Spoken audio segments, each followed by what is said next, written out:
Welcome to Outstanding Guest Experience. I want to introduce everybody on the panel. My name is Jody Clear. I'm Chief Marketing Officer at I Love Vacations. We're based out of Park City, Utah, been in business 26 years, right at about 800 properties and in 5 different locations.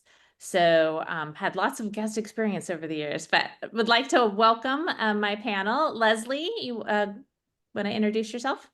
Sure. I'm Leslie Adcock. I work with Finger Lakes Premier Properties in upstate New York. I'm their Chief Strategy Officer, and we have about 300 properties, and they are kind of like a peak season destination with a lot of legacy guests. So a lot of guest history, guest experiences there. Great. Thanks, Leslie. And Tilly? Hi, I am Tilly Tilton, also based in Park City, Utah. I am with Abode Luxury Rentals. We have been in business for about almost 16 years-ish. I've been with Abode for 10. Where we are in Park City, Jackson Hole, and Sun Valley. Thank you. And Victor? Hi, and welcome everyone. I'm Victor Ferry. I'm the owner of Tangi Management. We are based here in beautiful sunny South Florida. We manage about 50 properties, and my background is in luxury hotels and experiences. So I think it's great that that we're all here and focused on. Great. Thank you, everyone. So we kind of wanted to walk through the guest journey, everything from pre-arrival to arrival to post-stay, and kind of talk about how we can incorporate best practices to make sure that we are really looking at the longevity and welcome back these guests year after year after year. So we actually have a couple polls. I'm actually going to start with a poll just to kind of get everybody's feel on what's going on as to what guest expectations are in 2025. So I'll go ahead and have her throw that up there if she wants to throw that up. But really, have you seen an increase in guest expectations for refunds? Yes, no, or is it about the same? So we'll go ahead and throw that poll up in just a minute. But as we're doing that, feel free to answer that poll, and then we'll share the results here in just a little bit. But Leslie, as far as pre-stay and things that are happening, how do you enhance the guest experience prior to the guest arrival? Several touch points pre-stay. One of the biggest ones is, after like an online booking, we call to confirm that, make sure we answer any questions. And then 7 days before arrival, we will call them and make sure they receive their key code, they have the directions, they have no other property questions. A lot of people want to know, does it have a crock pot? It's all those little details that make their stay. So answering those questions up front really helps them prepare for their vacation. And then it reduces the calls that we get from guests in-house because we gave them the information up front. Right. And Tilly, I know you guys offer a lot of concierge type services. Is that happening pre-stay, or when does that usually happen? I do an e-introduction immediately after I do a booking with a guest. So I'll introduce the guest to the concierge. I front load it with like, if we don't want people to rent cars, because Park City especially isn't built for a lot of traffic. So I'll start by asking, like, do you need help planning shuttle service, pre-arrival grocery deliveries, things like that? And then especially baby gear too. Baby gear is a big one because I know a lot of people fly to our location, so they don't want to schlep all that stuff with them. Right. So, but you're saying that you do it right after the reservation's made. What about reservations that are made months and months in advance? Are you still contacting, 6 months in advance? Yep, absolutely. I want to get that in the queue right away because I feel like it keeps the ether up. Like a lot of times people are excited when you're actually booking the vacation and all of that, but you want to keep the energy and excitement high. So if there's this constant evolution of like looking forward to this trip, I think adding the concierge as soon as possible helps. Right. Well, you kind of have to take into account what is the love language of that guest. Are they planners? Are they super analytical and they want to plan everything? And the people who are booking in advance are probably doing that as well. So I never really thought about reaching out to people that quickly. Victor, you have any feedback for that? Yeah, I love all those points, and really it's not only reaching out to the guest prior, but also setting that expectation, right? And then thinking and putting yourself in the shoes, trying to get them excited for the trip, like Tilly mentioned, and doing little tidbits that that you can, you know, enhance that experience. Like one here, for example, that we do is we like to set a playlist, like a music playlist for before guest arrival. So we'll send them a link, and you know, and show them like, hey, get excited for your stay throughout your time. Here's a music playlist that we curated for you, and when they get to the property, it's playing, and we have it set on the TV. So it's just, you know, that kind of that wow moment and that you know, that guest experience moment that we, you know, we really like to kind of think about.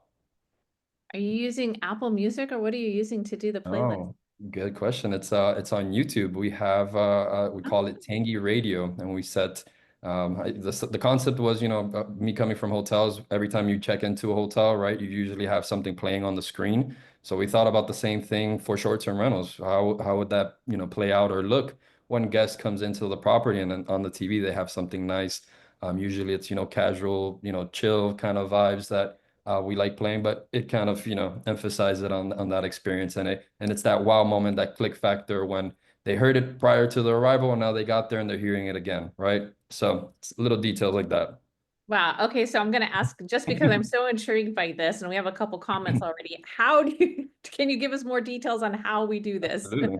Yeah, so I'm a big vinyl record enthusiast. I love collecting vinyl records. So music was always my thing, and I was like, how can I incorporate that into the guest experience, into what I do? So I actually I collect music. I have playlists on myself. I use Apple Music on the back end. I create these playlists. Usually I like to be, you know, to make it between 40 to 50 minutes playlist, and then I actually mix them myself. And then what I do is I work with a local photographer that he has beautiful drone shots of the city itself. And these are kind of looped videos.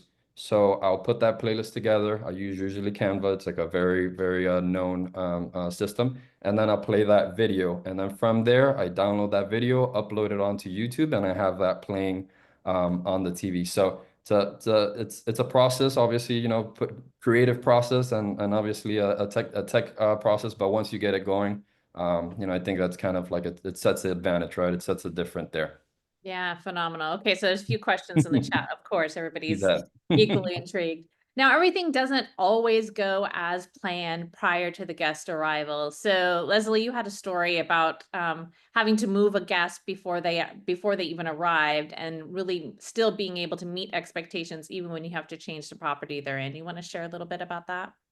Yeah, I think one of the toughest things that we deal with is guest relocations. I mean, things happen in your properties last minute, especially if it's something like, you know, peak season. And we had a guest one time, they had booked this property, and every guest books for a specific reason, or they picked that property for this specific reason. And they had picked this one because it had a lot of games for the kids. They had, you know, different amenities and stuff like that. Well, the property, the only one we had available for the 4th of July, didn't have any of those amenities. So my team went out and they went shopping. They bought a big basket of games, especially like lake toys, all these things that, you know, that the kids could play with. They had that right there for the guests when they arrived. They had a nice handwritten card for them. And I mean, it just blew the guest away. You know, we got a really good review from that, and it made a you know, a lasting guest. They continue to book with us because we went the extra mile and provided, you know, that extra toys and stuff for their kids to make it special. Right. So proactive communication with the guest, even when you know you're not going to meet their expectations, and still getting a 5-star review is pretty impressive. So I would love to see the results of our poll now, to see what the results are for the guest expectations. So are you seeing an increase in guest expectations for refunds?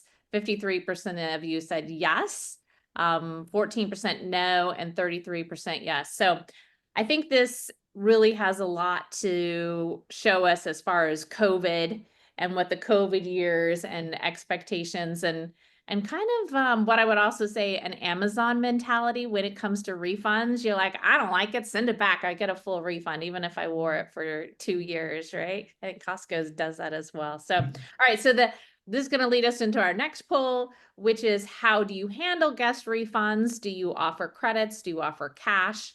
Do you offer nothing? So we'll throw that one up there while we're chatting. So Tilly, let's talk about guest arrival and how you enhance the stay while the guest is in-house. Can you give us some examples of things that you do? So we have a company-wide texting number, which helps from the get-go because a lot of people um, tend to like to communicate that way. Even if they don't, they've kind of um, gotten on board with it because it is really the fastest way to get in touch with us. We have a reach out beforehand. I think it's about 2 days before where we're like, hey, we'd like to meet you at the property and kind of give you a brief overview of the amenities. Is that something you're interested in? A lot of people will say no, but then maybe change their mind when they get closer to arrival. We find that it definitely helps to meet the guest because it kind of decompresses their anxiety with how travel was, because travel has become just more and more of a nightmare. Plus, I think when people meet us in the industry, they have this preconceived idea that our lives are just fantastic and we live in the best place possible, and they really want to emulate who we are. So it's kind of a nice welcome to greet them, and then it definitely lowers any of the questions during their stay of like, hey, how do I light the fireplace? Or it just makes them, if they know you, they can't hate you type of thing. So if there are any hiccups, it helps to alleviate anything that does happen that's out of our control. Um, and then I think it also builds kind of a trust. And so people either are repeat guests and or refer the company to their friends because they know it will be a seamless, you know, eh, arrival for the most Yeah. part. So are you using any particular technology for your texting with guests? Oh yeah, it's Breezeway. Ah, fantastic. That's a great Yeah. answer. Yep. And this is, I'm going to throw this out to anybody. How do you guys feel that texting and hospitality, do they go hand in hand, or is there something lost, or is there an art to texting and still getting that hospitality through? We try to make it sound like it's one person, um, so it doesn't confuse the guest. Um, and there are times that they'll ask who it is, and so it is kind of funny to be like, well, it was actually Tilly and Taylor and Brittany, and um, but that there's no reason to really say that to the guest, because you want them to remember your company, not your name, in my opinion, because that's the ultimate goal. Like, Okay. remember who we are. Yeah, and I just wanted to clarify, you're doing VIP check-ins. So you're meeting the guest the day of arrival, walking him into the house, making sure they get in okay, showing them, some of these, especially in the luxury markets, there's a lot of things. But then also in some of the destination markets, they might have questions about local restaurants, the beach. What does that red flag on the beach mean?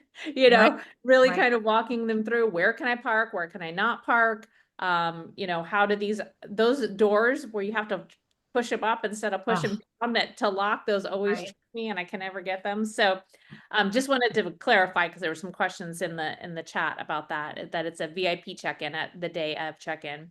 Mhm. But as far as texting, I like putting my name at the end and then having that personalized reason. And we've seen, and there are statistics that show guest reviews, um, guests are more likely to leave a review for a host than for a professionally managed property management company because they feel like of that hospitality. So Victor, any thoughts on texting and using your name?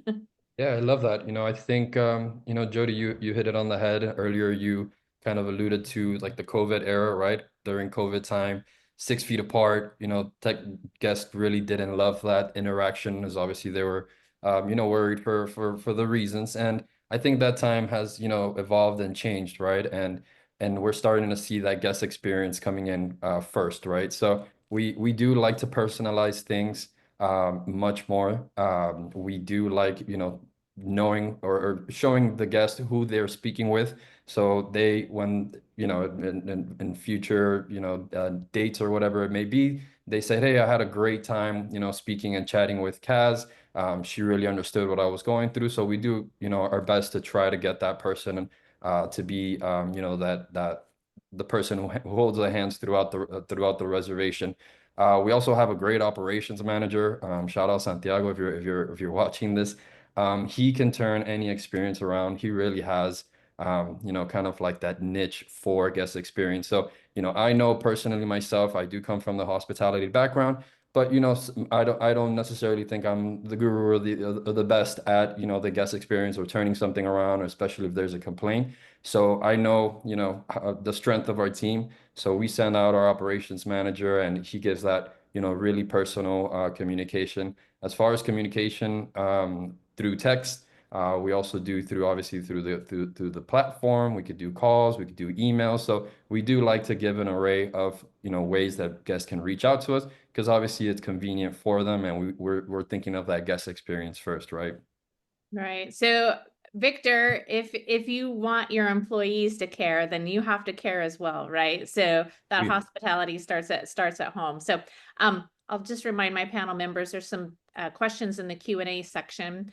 One of them that I want to answer, it says it's curious about what PMS you guys are each using, and if Breezeway's messaging is better than their PMS. Tilly was saying she uses Breezeway for the text messaging. I will tell you, we use Streamline for our text messaging. And that's just because we were using that way before Breezeway had that feature. And so we have continued to use that. We do use personal names, but Leslie, do you guys do texting, and what do you use for texting? We use Send Squared. Send So, Squared. mhm. Yeah, Yeah, and lots of we solutions personalize, out there. we do some scripting, you know, for the texting so that you keep your brand, but we do let them, you know, use their names because it does establish that relationship. Right. And then lots of questions on the VIP check-ins, Tilly. How do you set them up, and do guests, are they open to it, I guess you would say? Yeah, I mean, some are, some aren't. We do have quite a few that have stayed at the same property, so they're like, nah, we know it, we're good. There are some people that are, you know, their first reaction is, oh no, we don't want to bother anyone. But we're like, it's totally fine. If they want to check in and then we'll come over the next morning or whatever, we can do that. We have some properties that are not easy to get into, you know, whether it's a door. I mean, there's the park that you have to drive underneath Main Street in the garage on a whole another block away. So we really don't want guests to get angry because they can't figure out where they're going. So, you know, there are times that I'll put balloons on, you know, the front of some house, or glow in the dark solar light sticks to be like, I know you're getting in late. This is the house. We we offer it to anyone. So anyone who wants an in-person check-in, no matter how little or big they've spent, then we will meet them. We'll make that happen. There are certain, you know, properties that are do everything you can to check the guest in because it is, you know, a 13,000 square foot home or something. So, Yeah. All right. Time is of the essence, and we just have a little bit left. So let's go to post stay. What do your communications look like? What is your reach out? How do you go about rebookings, Victor? Great question. So the post day, obviously, you want to, you know, in our mind, we're thinking guests leave the property, they're going back to their homes. They're in that travel, so maybe they're not going to see the message right away. So we'll like to give 1 to 2 days for them to breathe, for them to kind of get the experience of fully in, and then we're sending that message, obviously, for a review. In all of our homes, we have, you know, a little stand where we like to, you know, promote for them to stay with us again in the future and book directly. And we do have, hey, you know, book direct with us. There will be a 20%, you know, 10% savings if you do that. We also do a little bit of email marketing as well, where we're reaching back out to the guest if they're, you know, if they're able to share their email. Where we're sending them, you know, offers, things that are happening here in South Florida, events coming up. Right now, we're on the peak of season where we have spring break at the end of the month, etc. So we're sharing, you know, different events, and that's another targeting point where they're coming back into our website and remembering, you know, the fantastic stay, and then offering other properties. Hey, you had a great time in this property that was near, you know, the beach. We have this other home that is also near a beach and with a pool this time. So You know, there's those options that we like to use for the guests.